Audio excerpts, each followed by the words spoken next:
Hey everyone, so today I'll be talking about True Dragon Quest 4 event, and specifically about Mina and Psaro the Manslayer mostly. So this will be a second part of the True Dragon Quest 4 event. So April will see 4 banners, but so this is the second set where Mina will be released as a new banner unit and Psaro the Manslayer as a blossom unit. And also we'll be expecting a 3 times matte campaign this time, double gold, but don't quote me on it because we're kind of out of sync with the JP timelines. But if we are with the timeline of JP, then we should be expecting that, so do watch out for that. So let's talk about Mina. So what is she like as a unit? So a few caveats before I start is that her abilities are really complicated. She has 8 including auto cast, and really difficult for me to kind of explain. I've struggled to kind of understand all of them, while I started reading 1 and then ending the 8. I've forgotten the first one already, so it's a very complex mechanics and skills, but it's a really cool unit, and I want to just explain slowly and trying to hope do my best to explain it in a easiest way possible. So see what you think. Anyway, so she has essentially 3 abilities to start with, and then those are upgrades with certain conditions. So what are the 3 abilities? So the first one is as a card of strength. So it's kind of all the abilities are associated with tarot cards. So it's a card of a strength card, and then what it does is a single target heal, and also has a 40% chance of Omni buff. Now, Omni buff is what is that? Is that it's all the stats: attack, whiz, defense, and agility. So that's really good. But for a buff to be only proc 40% time, that's a little bit unfortunate. If you think say for example if you're using Terry or if you're using Seraphy, if that was a 40% chance of that buff procking, that's a little bit awkward, isn't it? So I think it's there's other options if you're just looking for a buff as a buffer. So a little bit of a kind of a mediocre skill, this one. On the other hand, the second skill is a single target martial. This is a 40% chance to Omni debuff. This is pretty strong. If you think about ability like Sap or Blunt, they're not 100% times effective. Only I think it's around 40% as well. But this one is a 40% chance to all stats. So if you want to reduce all stats to the enemy, this is a really useful ability. And on top of that, it does a damage. The third one is her main DPS ability, and this is AoE martial jam damage, which is really strong, which I'll explain the damage later. So at turn 2 onwards, if Mina uses another ability called Wheel of Fortune, it restores HP and it creates a barrier that ignores damage once, but most importantly upgrades all of those 3 abilities to better ones. So what does that improve it to? The first one will become a single target great heal, and also a chance to, chance of the buff triggering will become 100%. So that's more reliable. But still, I wouldn't use this one because it's just single target buff. It's there are many AoE buffs in the game, so this is still remains to be a kind of emergency only option. The second one though is again becomes even better. It's a sure hit martial damage that has a 100% chance to Omni debuff. So there aren't many abilities in the game right now. I can only think one I can think of top of my head is Santa Alina's agility down. But that's quite rare that you can reduce any stats at 100% chance. So this is really good that it does that for all of the stats. So that's really significant if you really need that debuff.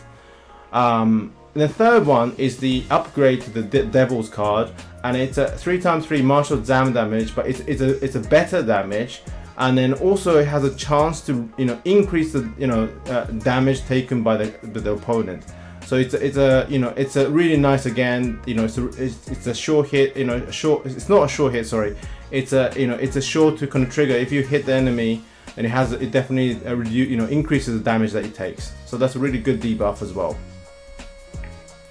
But unfortunately that's not the end of Mina. There's more to it, and again this becomes a lot of percentages, so hopefully you bear with me and follow it.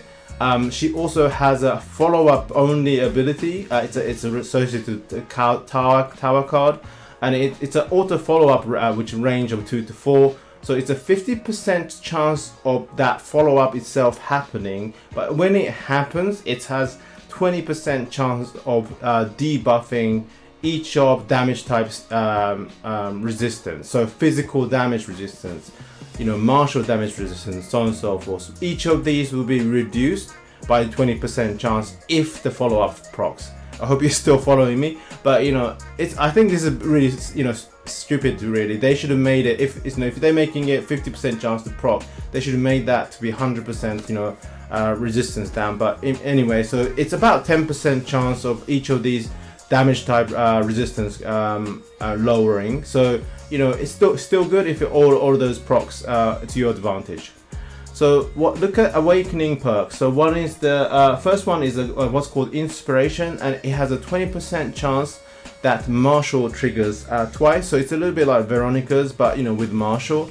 What's good with her ability is that not only that it triggers twice in terms of damage, it also because her abilities all have like some kind of debuff or buff in the secondary ability.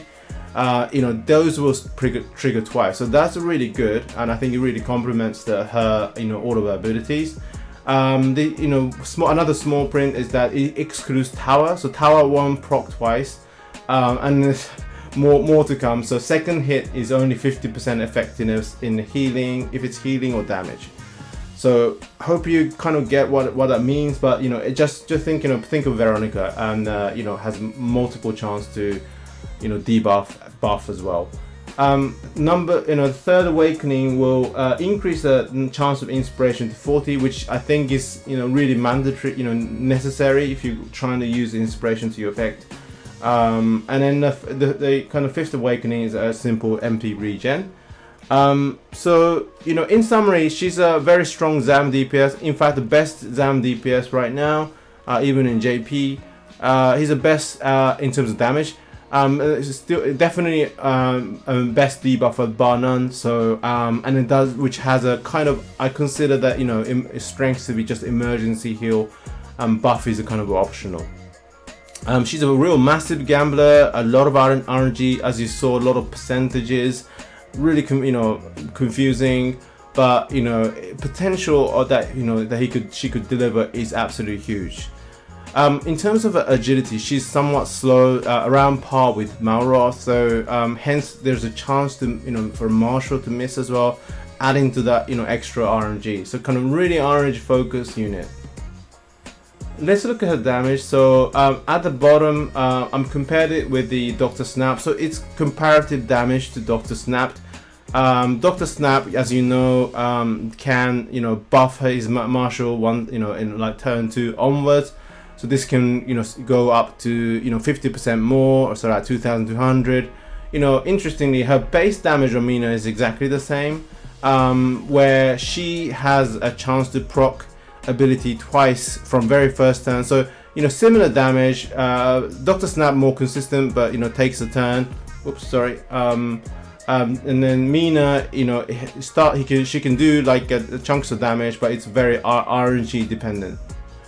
Once her ability upgrades, her ability can do significantly more damage, and then obviously the inspiration will further increase it to 50%. So it's a lot of damage, and even compared to the second best option right now, we have the Barbarous. It's only after like many turns, so her damage from first turn is very, very strong. So Mina, pros and cons, let's look at it one by one. So definitely best debuff in the game.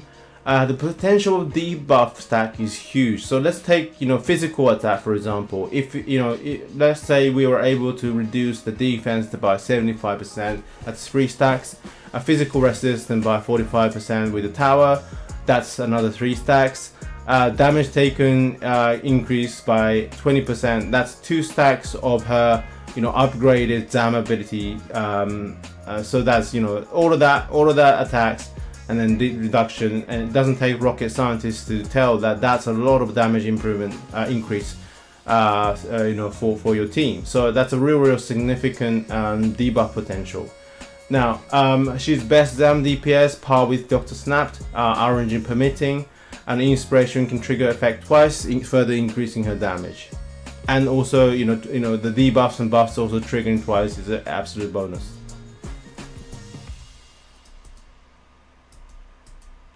So what are the downsides? So it's just way too much RNG. She's just so RNG dependent. I mean, let me read this out, right? So 40% chance of Omni debuff, 50% of tower that has 20% damage to resistant down, and 40% chance to inspiration triggering. I mean, yes, great. If all that triggers, then that's fantastic. But what is the chances of that? And if you're really relying on that, you're in deep trouble already.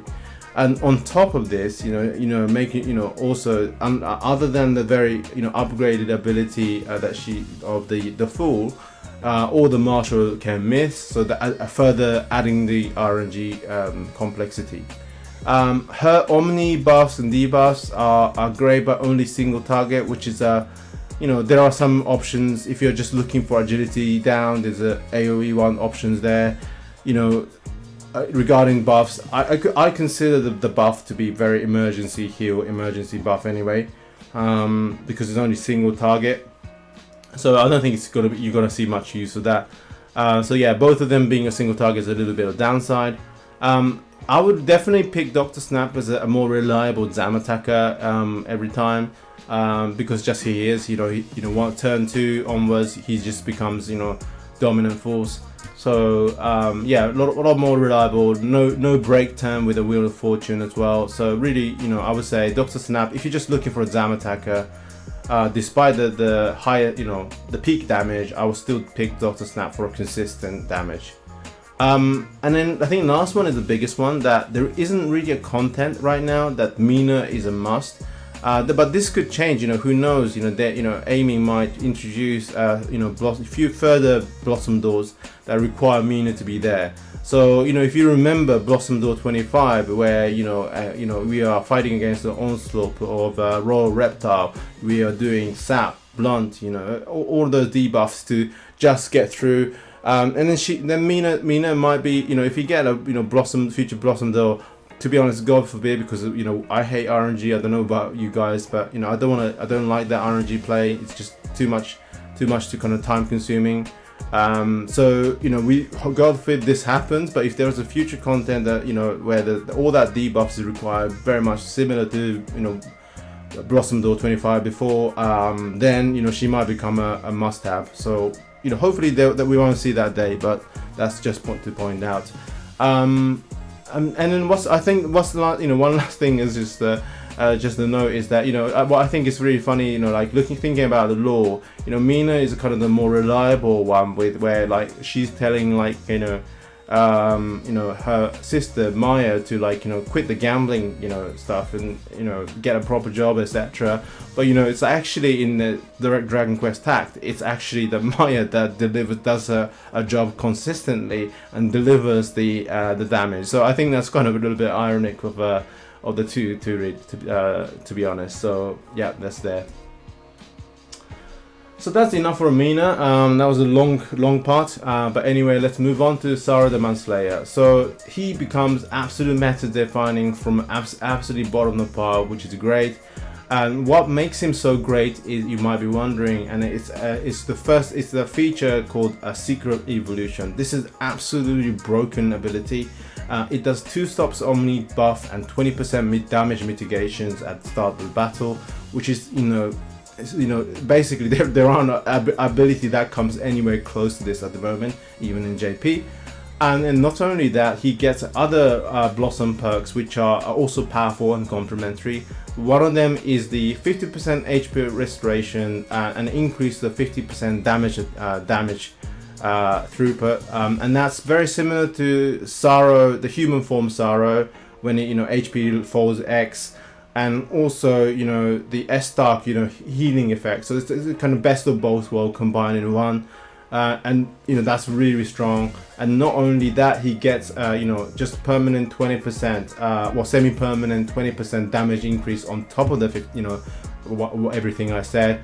so that's crazy. And also and then HP and agility upgrade as well. Now speaking of agility, his agility was something to be desired. In fact, it's very slow. He used to often miss physical, which was one of his downside. He gets an absolute upgrade and becomes top of the pile, and you know that makes him much more reliable, much stronger, much more tankier attacker as a whole. And you know, in terms of ability, he gets a new wide AoE bang attack that pulls unit towards the Psaro. So this is kind of similar to Jamirus's kind of breath. So you know, if pulling forward, especially given him being faster than Jamirus and all the lot of units, it's a really nice first play. Pull units towards and rest them to follow up and do the take initiative. So really strong unit here. In terms of damage, I've mentioned that he does bonkers damage, but you know, as you can see, he's a top tier, second to none. Now, you know, strictly speaking, new unit pop that we've just seen in JP will out damage Psaro at peak damage, but you know, considering the consistent damage turn 1, you know, Psaro is, you know, second to none. And you know, definitely, as you see, there's a lot of you know, magic DPS, but there aren't many physical, so he's very exclusive in that physical damage, bang damage. So he's going to be useful for quite a few months.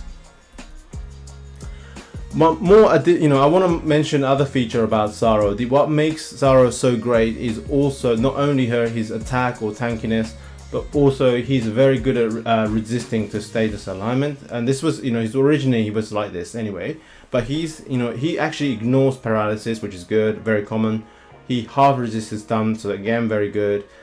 He's actually only very resistant to confuse and sleep, but he has a bounce to start with, as you know. So that means that the very common learnable snooze and fuddle won't work on him. So, you know, first 3 turns, he's really invincible. And it was maybe only breath attack would work. And you know, but even then, that's only 50% chance. And confused breath is rare. You know, sweet breath, yes, you can learn, but you know, you're taking a chance is a lot of risk in front of Psaro. He is weak to blind, so maybe that's a kind of area you could exploit to if you're fighting against Psaro. But you know, again, the spell won't work, so it has to be some kind of breath or attack to blind him, really. So that's it. So let's look at the pros and cons of Psaro. So he's a very best bang DPS, hands down, very fast and super bulky. Awakening 5 can survive Aura Breath.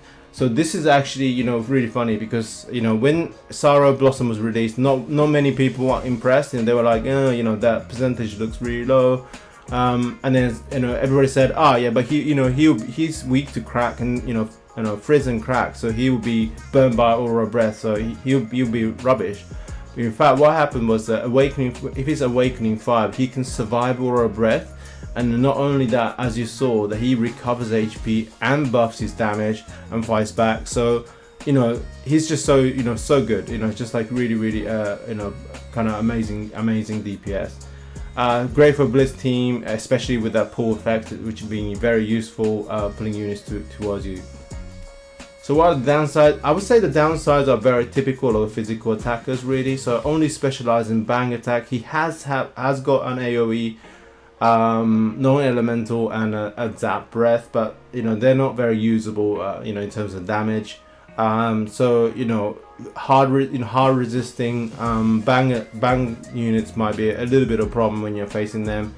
But you know, he's bulky, he's, you know, reflects magic, strong against, you know, all of the damage types, so really good.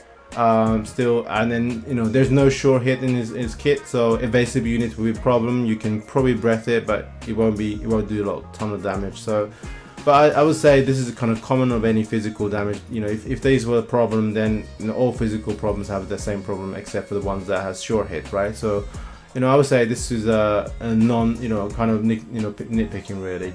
And then, you know, one last one is a big one though. You know, all of his, you know, strength is coming from the buffs, which means that if his buff is removed by a frigid wave, by Zoma, then he'll become, you know, the useless himself from that he was before. Also, which again, Zoma actually is quite, short, only 2 moves and very hard to reach Psaro. So, that should be, workable. But Psaro coming has the, spammable frigid wave kind of attack. So, I think it's kind of the arch rivalry between the Psaro and the, Psaro, which is kind of represented really nicely in this game. So where, Solo will be trying to, frigid wave Psaro, but Psaro has a lot of has agility, so I wouldn't worry too much. It's not like let's run away from Solo. It's like, Solo starts very slow as well. So I think I like the really arch rivalry between kind of nemesis to each other kind of setup that the Dragon Quest Tact has built in this game. So finally, long video, but finally got to my first impression. So what I think of each unit. So Mina, as I said, I think is a nice to have. It's definitely good ZAM DPS. So if you're going for full in, then she'll be useful as a ZAM DPS for a long time. So I wouldn't say she's a bad investment. But if you ask me, is she a must? I would say no. She's a kind of nice to have remit. But who knows? You might tell me otherwise. And find a very good strategy where Mina will fit in. Do let me know if you do. That's really awesome if you can find that. And then Psaro Manslayer, very simple, just go for it. I think you need Awakening 3 or better, otherwise it will be burnt by Aurora Breath. But if anything, Awakening 3, gear it with HP, and then you'll be fine. You'll be able to tank Aurora Breath, and then actually fight back, really come back really strong. So that's my first impression, but let me know. This is just my impression, and before it comes to our meta, so see how it fits into our meta, and hopefully I hear more of your opinions on all these units. And that's it for the video. Thank you for watching again, and hopefully see you for the part 3 where I'll be covering Solo and Eamon. Laters.